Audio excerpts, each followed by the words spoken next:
200 যুবককে গুলি করে মারার জন্য এই ফেরাউনির বাচ্চা দাই, এই ফেরাউনির বাচ্চা দাই, এই ফেরাউনির বাচ্চা দাই।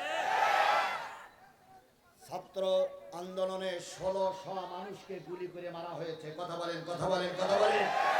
এর জন্য এই বঙ্গবন্ধুর কন্যাই দায়ী। কথা বলে ঠিক না ঠিক? নির্বিচারে মারছো মানুষ ক্ষমতার লাগিয়া, দিন ধর্ম আর মানবতা সব কিছু ছাড়িয়া, বুবু সব কিছু ছাড়িয়া, পাপের শাস্তি ও বুবু, তোমার পাপের শাস্তি পাইতে হবে, যাইও না ভুলিয়া। আয়না ঘর তোমার জন্য রাখছি গো সাজাইয়া, বুবু আইসো চট করিয়া, আয়না ঘর তোমার জন্য রাখছি গো সাজাইয়া। বাকবাকুম বন্ধ করো, নতুবা ম্যাডামের যা হয়েছে তোমারও তাই হবে। তওবা করে ফিরে আসার সুযোগ দিয়েছি, তওবা করে ফিরে আসো। আর স্বপ্ন দেখার সুযোগ নেই যে রাতের ভোট দিনের ভোট রাতে করে আবার ক্ষমতায় যাবা। জনগণ এবার দিনের ভোট রাতে করতে গেলে হাত কেটে নেবে। কথা বলেন ঠিক না ঠিক? এবার আর কোন অবস্থায় দিনের ভোট রাতে করতে দেওয়া হবে না। সুষ্ঠু নির্বাচনের মাধ্যমে গণতান্ত্রিক পরিবেশ বজায় রেখে যোগ্য সৎ আল্লাহ ভীরু লোককে জাতীয় সংসদে পাঠানো হবে। কারণ চোখ রাঙানিতে আমরা নির্বাচন বন্ধ করে দেব না, দেব না, দেব। কারা কারা রাজি আছেন দুই হাত উঁচু করে আল্লাহরে দেখা।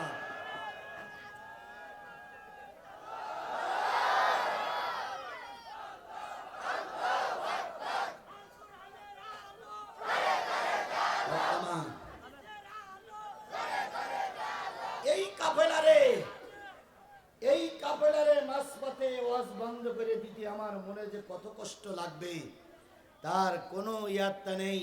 তারপরও আমাকে হয়তো মাসবাতে বন্ধ করে দিতেই হবে, কারণ মুয়াজ্জিন তার আমার কথা শুনবে না। মুয়াজ্জিন আমার কথা শুনবে।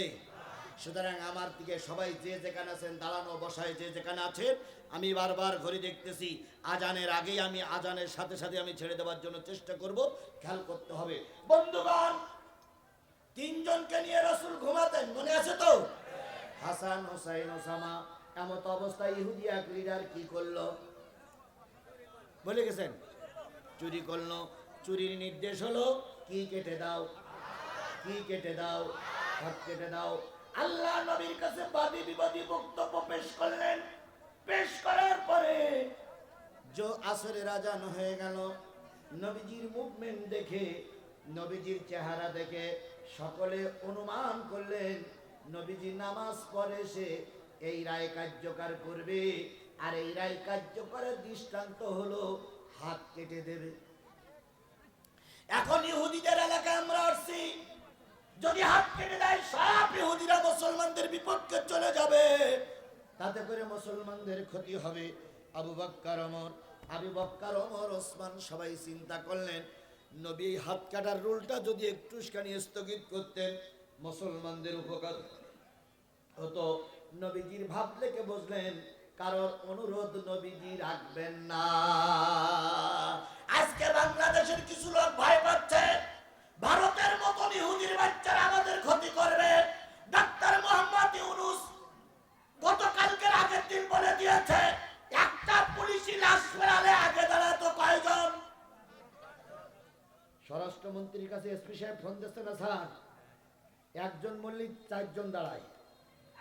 আর গত পরশু দিনে আমাদের কেয়ারটেকার সরকার প্রধান ডাক্তার মোহাম্মদ ইউনূস বলেছে আগে একটা মল্লে 4টে দাঁড়াতো, আর এখন ভারত যদি একটা মারে আল্লাহর কসম আমাদের 40 জন দাঁড়িয়ে যাবে। কথা বলেন ঠিক না ঠিক?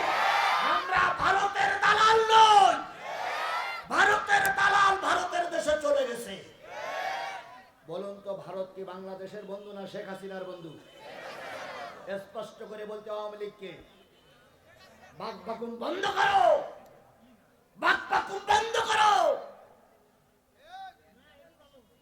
আওয়ামী লীগের কি বলে ভারতের বন্ধু ছিল শেখ হাসিনা। ভারত যদি তাই থাকতো তাহলে চোরের জায়গা দিল কেন? বিশ্বের সবচেয়ে বড় সন্ত্রাসী হচ্ছে শেখ হাসিনা। এই শেখ হাসিনার জায়গা দেওয়া মানে হলো না সন্ত্রাসীর পক্ষে। কথা আমি শেষ করবো ইনশাল্লাহ। তার আগে বারবার আমার কাছে একটা অনুরোধ হচ্ছে, সেটা হলো আপনারাও নামাজ পড়বেন, আমিও নামাজ পড়ব ইনশাল্লাহ। ইনশাল্লাহ যারা ইমাম সাহেব আছেন, হেফজখানার হুজুর আছেন, তাদের কাছে একটা অনুরোধ করি, সেটা হলো একটা ওয়াক্ত দায়িত্ব কাউকে দেন, দিয়ে আজকে আমরা এখানেই নামাজ পড়বো ইনশাল্লাহ। অন্যান্য মাহফিলগুলো থেকে আমাকে পালিয়ে যেতে হয়েছে, অন্যান্য মাহফিলগুলো লাইট অফ করে দিয়ে দেওয়া লেগেছে, কিন্তু আজকে কি আর সেই সুযোগ আছে? জোরে বলেন, সেই সুযোগ আছে? যদি কেউ আমার দিকে চোখ তুলে তাকায়, তার চোখ তুলে কুকুর দিয়ে খাওয়ানো হবে। কথা বলেন ঠিক না বেশি? জিহ্বা উঁচু করে কথা বলি, জিহ্বা ছড়িয়ে ভারতে বানিয়ে দেওয়া হবে। সুতরাং এখন আর ভয় পাওয়ার কোনো সুযোগ নাই। আমি একজন মুসাফির, আমি একজন মাজলুম। আপনাদের সঙ্গে আসরের নামাজ এখানে আদায় করবো ইনশাল্লাহ। তারপর আমি অন্য জায়গায় চলে যাব, কিন্তু সেই পর্যন্ত সময় আপনারা দেবেন, দেবেন, দেবেন। একটা কওমি মাদ্রাসা, বলুন তো এই মাদ্রাসায় সরকারি টাকায় চলে না পাবলিকের টাকায় চলে? কাদের টাকায় চলে? যেগুলো আলিয়া মাদ্রাসায়, সেখানে আমি আপনাদের কাছে ছেড়ে দেই যে আপনারা যে যা পারেন দেবেন। কিন্তু কওমি মাদ্রাসা ভাই, এখানে সম্পূর্ণ চলে আমাদের পকেটের পয়সায়। এখন এই মাদ্রাসায় 50টা টাকা দিতে হবে, 50টা টাকা দিতে হবে। সবাই রাজি আছেন? 50 টাকা না হলে বেশি দেবেন, কম দেবেন, কিন্তু 50 টাকার নিচে না দেওয়ার জন্য চেষ্টা করবেন। এবার আমি আপনাদেরকে বলি, 50 টাকা না থাকলে 40 টাকা দিবেন, 40 টাকা না থাকলে 30 টাকা দিবেন, 30 টাকা না থাকলে 20 টাকা দিবেন, 20 টাকা না থাকলে 10 টাকা দেবেন। যদি টাকা না থাকে আমার কাছে হঠাৎ করে নিয়ে যাবেন। যদি টাকা না থাকে, যদি চাইলেন টাকা তো নেই, তাহলে আমার কাছ থেকে নেবেন, পরে একদিন দিয়ে দেবেন। আর না দিলে কি আমাদের দিন বলবো আল্লাহর কাছে টাকা বাদাম দেয়নি, তাহলে আপনি ধরা হয়ে গেলেন। সুতরাং দরকার নেই, যার যা আছে, কার পকেটে টাকা আছে, 2 টাকার থেকে শুরু করে উপরে যত টাকা যদি হাত তোলেন, তো টাকা দেওয়া লাগবে না, শুধু হাত তোলেন যে পকেটে টাকা আছে। মাশাআল্লাহ, মাশাআল্লাহ, মাশাআল্লাহ। এই লোকগুলো অনেক সত্যবাদী, মাশাআল্লাহ। আপনারা সব হাতগুলো পকেটে দেন, আমিও পকেটে দিচ্ছি, সব হাতগুলো পকেটে দেন। সময় খুবই কম, হাতগুলো পকেটে দেন, আমিও দিচ্ছি, আপনারাও হাতগুলো পকেটে দেন। পকেটে দিয়ে টাকা দান করেন। এরপরে এখানে এই মঞ্চে এখন 5,000, 10,000 টাকা দেওয়ার লোক কেউ আছেন? 5,000, 10,000, 2,000 মঞ্চে দেওয়ার মতন কেউ আছেন? 5,000, 10,000। এই মাদ্রাসা থেকে যে ছাত্রদেরকে মাথায় পাগড়ি দেওয়া হবে, সেটা আগামীকাল। আজকে যেহেতু আমার সময় কম,